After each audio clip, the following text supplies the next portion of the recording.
방정식부터 일단 하면 방정식에서 여러분들이 문제를 푸실 때 기본 대원칙이 있습니다. 원칙. 방정식 문제를 풀 때의 원칙. 첫 번째.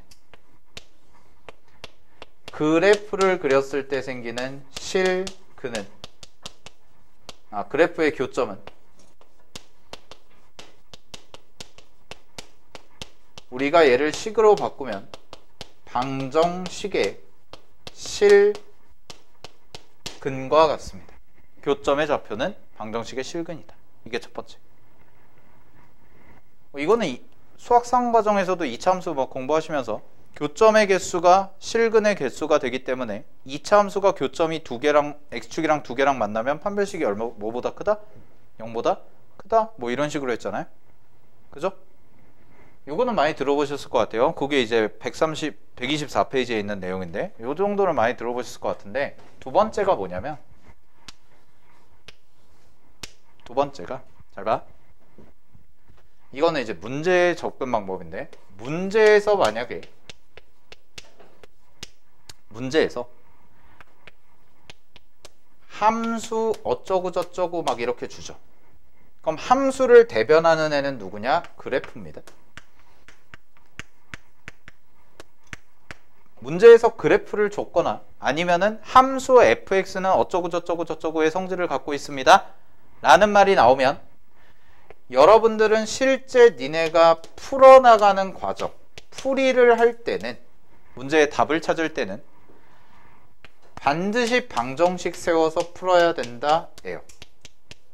이게 출제 의도야. 문제에서 함수나 그래프를 주죠.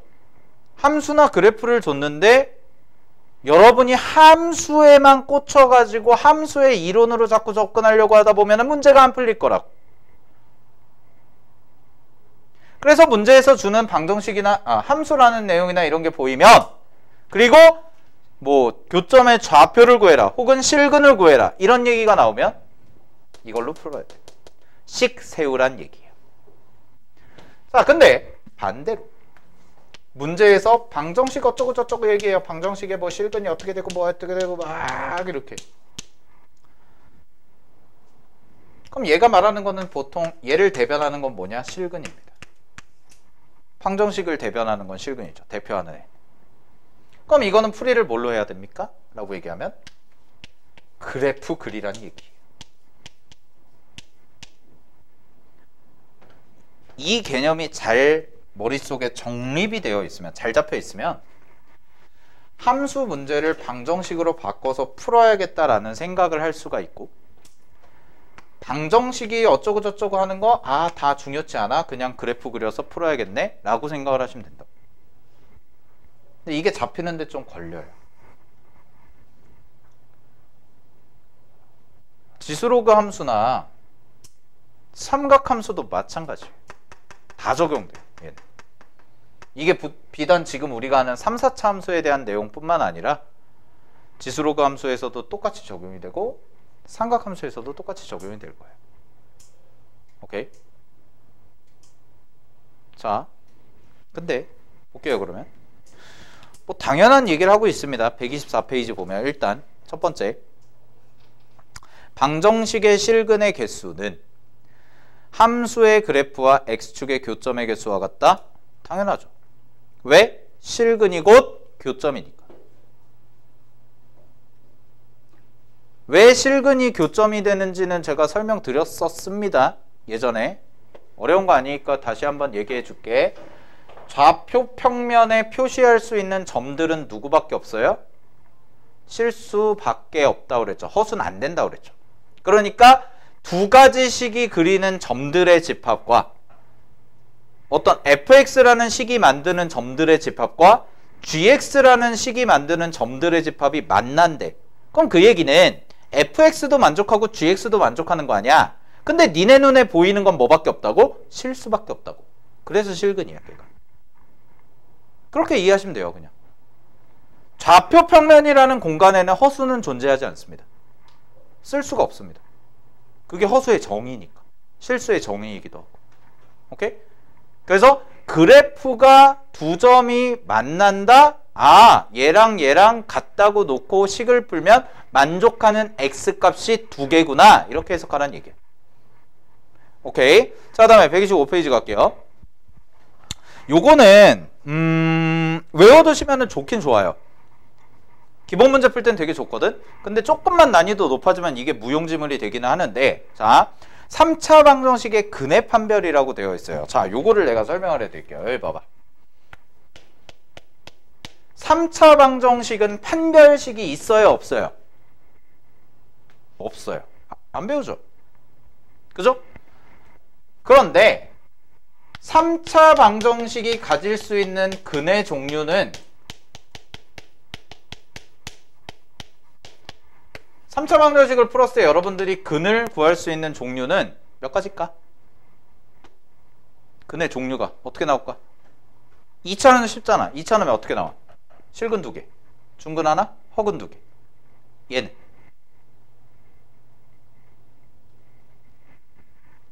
응? 여기 3차 방정식은요. 갑니다. 실근 3개,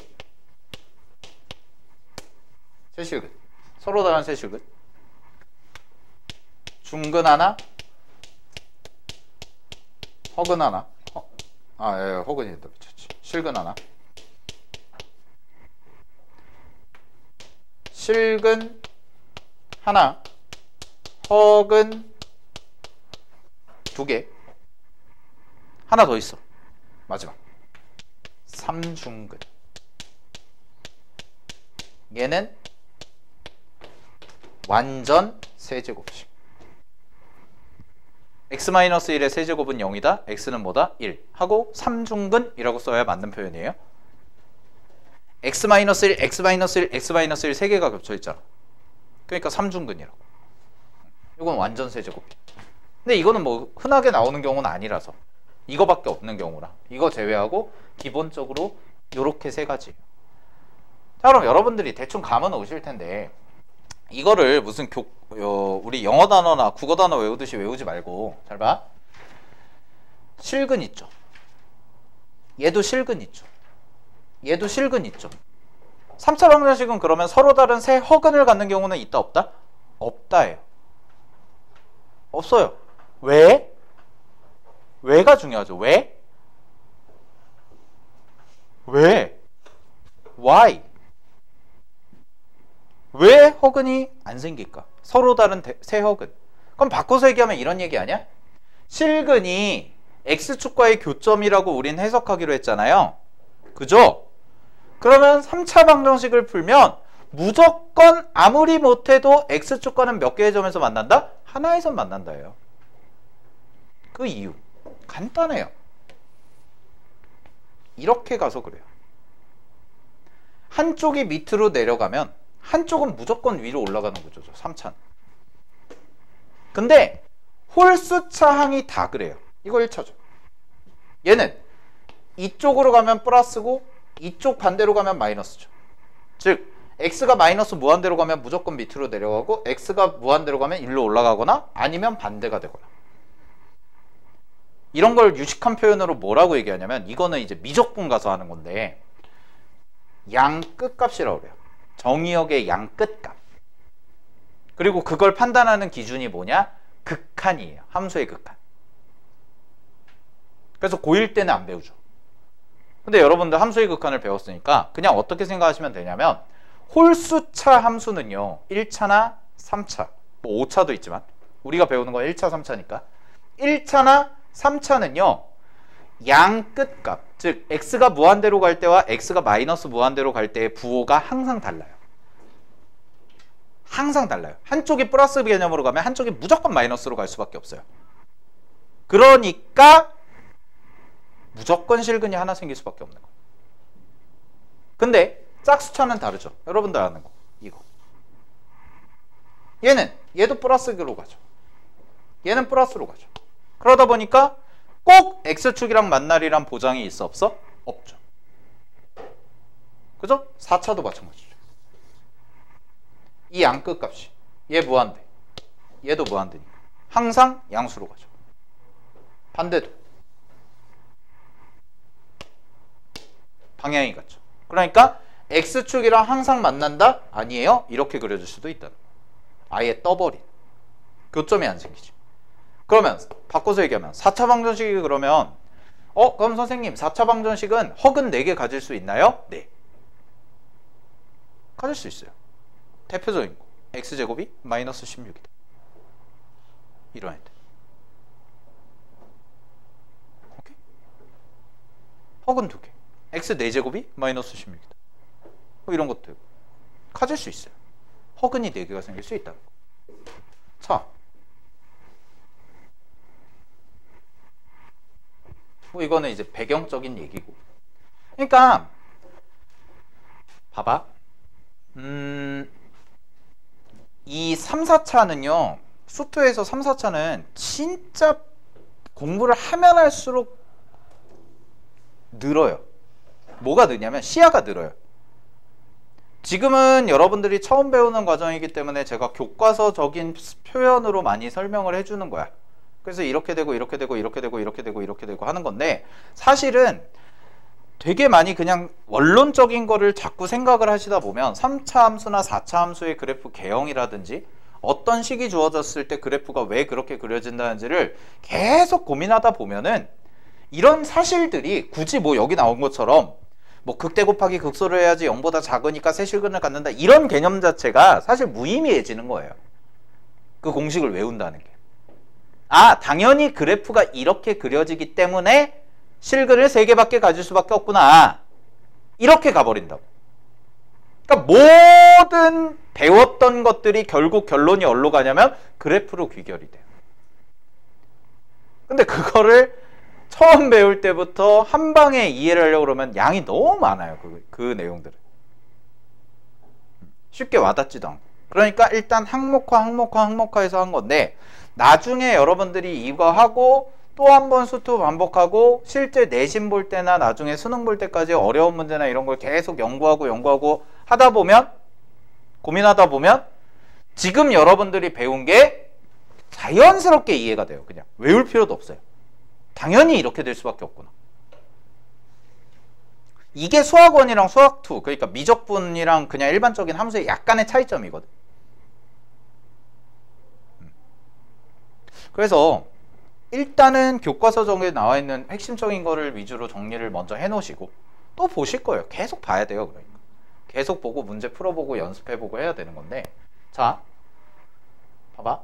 3차 방정식의 근은 그래서 이렇게 세 가지 종류가 나와요. 이렇게 세 가지 종류가 나와. 그러면 이거를 쌤은 이렇게 해석하라는 거야. 봐봐. 어차피 그래프를 이용해서 풀 거라.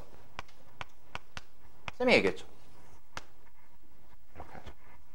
3차 방정식의 근을 그래프를 이용해서 풀 거라고. 여러분 약간 이런 생각 들지 않으세요? 자, 고1 수학에서 3차 방정식 푸는 거 배워요? 안 배워요? 배우잖아요. 인수 정리하고 조립제법 해가지고 인수분해해서 3차 방정식 푸는 거 배우죠. 근데 수학도에서 또 나오잖아. 왜? 너무너무 중요해서? 아니에요. 접근 방식이 완전히 다른 거예요. 뭐냐면 여러분들 수학상에서 배우는 3차 방정식, 4차 방정식은요. 진짜 단순한 식을 이용한 풀이에요. 그리고 그 근간은 뭐에서 시작하냐면 인수분해라는 거에서 시작을 하는 거야. 알겠니? 인수분해를 공부하기 때문에 3차 방정식을 배우는 거라. 그래서 3차식의 인수분해를 먼저 배우죠. 근데 여기서 말하는 3차 방정식은 뭐냐면 얘는 방정식이 주인공이 아니야. 뭐가 주인공이야? 함수의 그래프가 주인공이에요. 우리가 앞에서 배운 3차 함수, 4차 함수의 그래프를 가지고 실근이 방정식에서의 실근이 교점이라는 것을 이용해서 결국 그래프로 풀겠다가 포인트예요. 그 방향성을 정확히 잡아야 돼. 그러니까 여러분들 만약에 수학2에서 3차 방정식에 대한 내용이 나오잖아. 99% 그래프 그려야 돼요. 식으로 푸는 건 이미 다 한 거라고. 알겠지? 니네한테 수학상처럼 식으로 풀어서 3차 방정식의 근을 구해라? 안 나와요. 절대 그렇게 안 나와요. 여기서는. 그래서 이거를 이제 어떻게 보는 시야가 필요하냐? 자, 갑니다. 세실근 나오는 경우, 이렇게 나오는 경우, 이렇게 나오는 경우죠. 그럼 그래프로 해석을 해야 돼요. 그럼 얘는 x축과의 교점이 몇 개가 되냐? 교점이 3개가 된다. 3개가 돼야 돼. 얘는 그럼 x축과의 교점이 몇 개가 돼? 하나는 2개 이렇게 외우지 마세요. 하나는 접하고 한 개는 통과예요.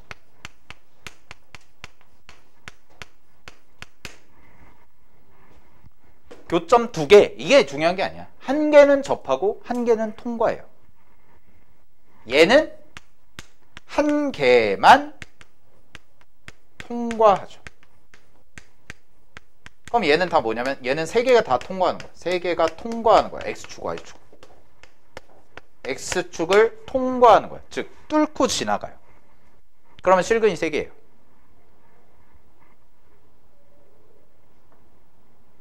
됐나요? 그리고 잘 봐. 이거는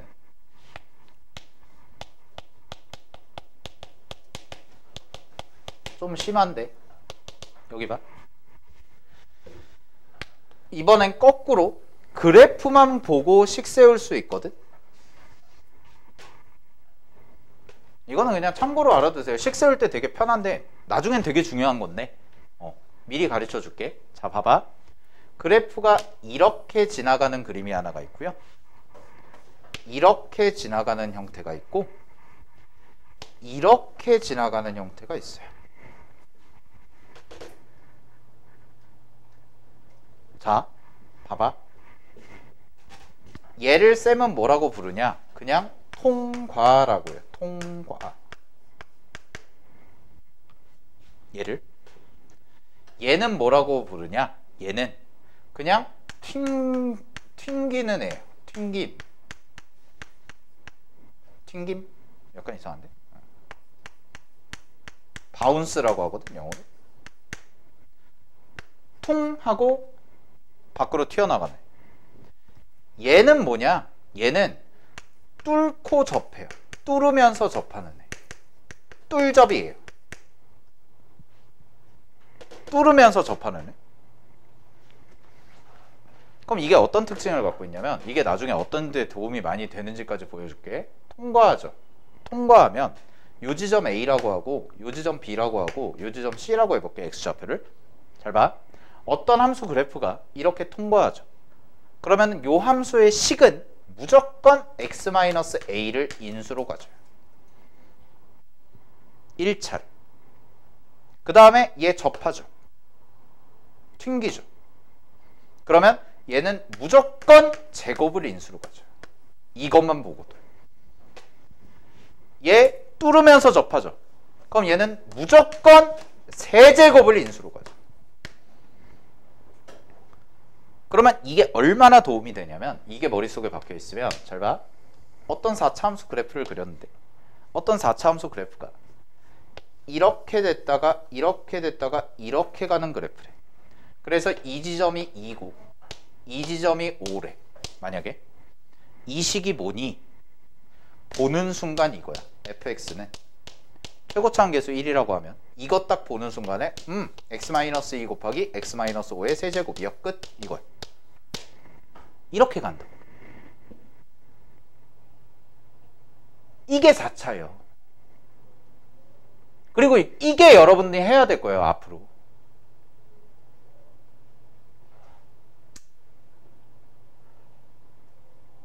그러니까 그래프의 모양만 보고도 식을 간단하게 이렇게 세울 수가 있다. 그럼 이게 어떤 면에서 도움이 많이 되냐? 얘가 2야. 얘는 미지수야. 만약에 보통 미지수 찾는 게 문제니까 어떤 식을 갖고 있니? fx가 뭐니? 이거 찾는 게 문제니까요. 그럼 이거 언제 쓰면 돼요? 식 세울 때 이렇게 쓰면 미지수 몇 개예요? 하나예요.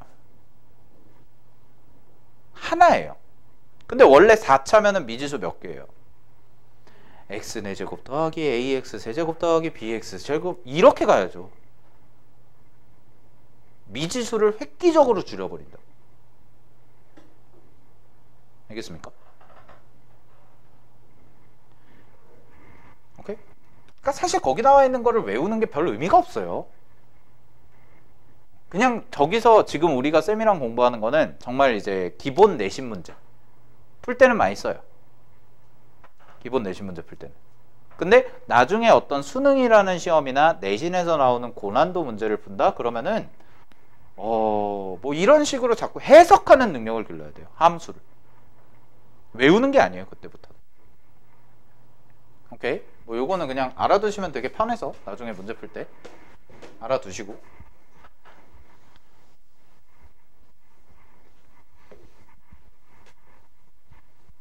자, 어쨌든 다시 본론으로 돌아와서 어느 정도 감을 잡으셨으면 이런 얘기를 하고 싶은 거예요. 저는 이렇게 돼 있죠. 그러면 왜 극대 곱하기 극소가 0보다 작아야 되고, 왜 극대 곱하기 극소가 0이 돼야 되고, 왜 극대 곱하기 극소가 0보다 커야 되나? 잘 봐. 쌤이 지금 그래프 3개 그릴 거야. 하나 대응되고 요까지 설명하고 쉴게요. 잘 보세요. 교점이 3개예요. 몇 번 통과해? 3번 통과해. 누가? 3차가. 그러면 이렇게 갈 수밖에 없죠. 그럼 잘 봐. 이거 뭐야? 이거 뭐야? 그래서 교재에서 뭐라고 얘기해요? 이렇게 얘기하죠. 왜? 얘랑 얘의 부호가 다르잖아. 기준은 x축. 그치? 그래서 이게 0보다 작은 거야. 그러니까 사실 그걸 외우는 게 별 의미가 없다는 거예요. 3차 방정식이 실근이 3개가 생긴다? 이렇게 나와야지. 그래프가. 그래서 그래프 공부 자꾸 강조하는 이유가 그것 때문에 그래요. 그래프를 잘 그려야 돼요. 자, 그럼 볼게요. 여기다가 쌤이 이렇게 한글로 써놨죠. 한 개는 접하고 뭐예요? 한 개는 통과하죠. 그럼 얘는 이렇게 갈 수밖에 없죠. 물론 밑으로 쳐줘도 되는데 일단 이렇게. 그러면 이게 뭐야? 극대. 이게 뭐야? 극소인데 극소가 얼마야? 0이거나 이것도 밑으로 쳐주면 이렇게도 그려질 수 있죠? 이거씨 약간 이렇게도 되죠? 그럼 이땐 뭐예요? 이게 극대, 이게 극소죠. 어쨌든 간에 결론. 극대 곱하기 극소는 뭐가 될 수밖에 없다? 0이 될 수밖에 없다. 하나는 무조건 0이다. 됐습니까? 그 다음에 갑니다. 이렇게 가요. 교점 몇 개? 하나. 혹은 밑으로 쳐줘요. 이렇게 가요. 여기도 몇 개? 하나. 그럼 어찌됐든 간에 얘랑 얘는 뭐가 돼요? 부호가 같을 수밖에 없어요. 따라서 극대랑 극소를 곱하면 뭐가 될 수밖에 없어? 0보다 클 수밖에 없죠. 그래서 거기 나와 있는 공식이 생기는 거예요. 선생님, 극대극소 안 생길 때는요? 무조건 실근은 하나예요. 여러분 이거 생각해보세요. 3차 함수 이렇게 해 그려져요. 무조건 하나죠. 얘는 볼 것도 없이 하나예요. 얘는. 그죠? 여러분들 이거 생각해봐. x세제곱 이게 8이다. 이거 넘겨가지고 인수분해해가지고 하면 무조건 한 실근 하나 혹은 2개 나와요.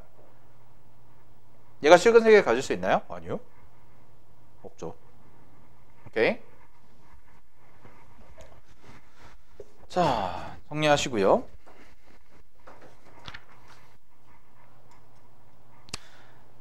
다음에 126페이지 보시면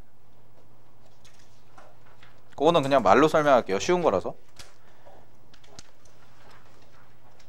3번, 4번이 똑같은 말을 하는 거야. 3번, 4번에 똑같은 말을 하는 거라서 3번, 4번을 묶어. 차이점은 뭐냐면 3번은 모든 실수고 4번은 주어진 구간인데 그 차이가 뭐냐? 거기서 말하고자 하는 게 뭐냐? 자, 여기 보세요. 그냥 말로 이해를 해볼게요. fx가 모든 실수에서 0보다 크대요. 그럼 여러분들 2차 보등식일 때는 그거 뭘로 풀었어요?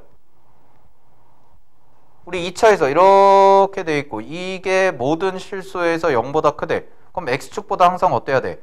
위쪽에 있어야죠. 그럼 x축보다 한 짝은 위쪽에 있어야 되니까 어떻게 했어요? 판별식이 0보다 작다 이렇게 해서 했죠. 교점이 생기면 안 된다 이렇게 갔잖아? 그지? 근데 그 말을 바꿔서 얘기하면 이런 얘기야. 니네가 배운 거 그대로 연장되는 거야. 2차 함수가 이렇게 있지. 그지? 얘가 만나지 않기 때문에 항상 성립하려면 우리는 판별식이 0보다 어떻다? 크다? 라고 해서 뭐래냐. 판별식이 0보다 작다? 라고 해서 문제를 풀었죠? 교점이 생기면 안 되니까요. 그죠? 꼭 그렇게 풀어야 되나요? 아니요. 얘가 뭐예요? 이게 0보다 크면 되잖아. 끝? 이러면 되죠. 사실 이게 더 간단한 거 아니에요? 이 함수가 갖는 가장 작은 값이요 0보다 커요. 나머지 값은요 볼 것도 없이 0보다 크겠죠. 그치? 이런 얘기예요. 우리 학원에서 키가 제일 작은 선생님은 차재호래요. 누가 썼어? 근데 재호쌤의 키는 169.8이다. 그럼 그 말에 숨어있는 의미가 뭐야? 다른 쌤들의 키는 169.8보단 크겠군. 이거잖아. 그거 얘기하는 거예요 지금. 그거 개념 3번 4번이 알겠습니까? 실제 169.8이에요 안타까워요. 어디 가서 170이라고 하고 다녀야 돼. 자, 뭔 말을 하는 거지? 어쨌든 다시 봐봐. 가장 작은 값이 0보다 크다면 나머지 값은 볼 것도 없이 뭐보다 크다? 0보다 크다. 반대. 가장 큰 값이 0보다 작아요. 나머지 값은 볼 것도 없이 뭐다? 음수다. 그럼 이렇게 얘기할 수 있다는 거죠. 어떤 fx가 자 여기 밑에 그려진 함수를 0보다 작다라는 부등식을 항상 성립하게끔 만들래. 항상 성립하게끔 만들래. 그럼 뭐만 보여주면 돼? 얘가 갖는 가장 큰 값이 뭐보다 작으면 돼요? 0보다 작은 것만 보여주면 나머지도 전부 다 뭐가 될 거다? 0보다 작을 거다. 그래서 최대 최소를 배우고 일로 넘어온 거야. 최대 최소 구하는 법을 알아야 이걸 하지. 됐나요? 오케이. 정리하시고요. 자, 10분 쉬었다가요. 뒤쪽에 문제 풀고 마무리하도록 하겠습니다.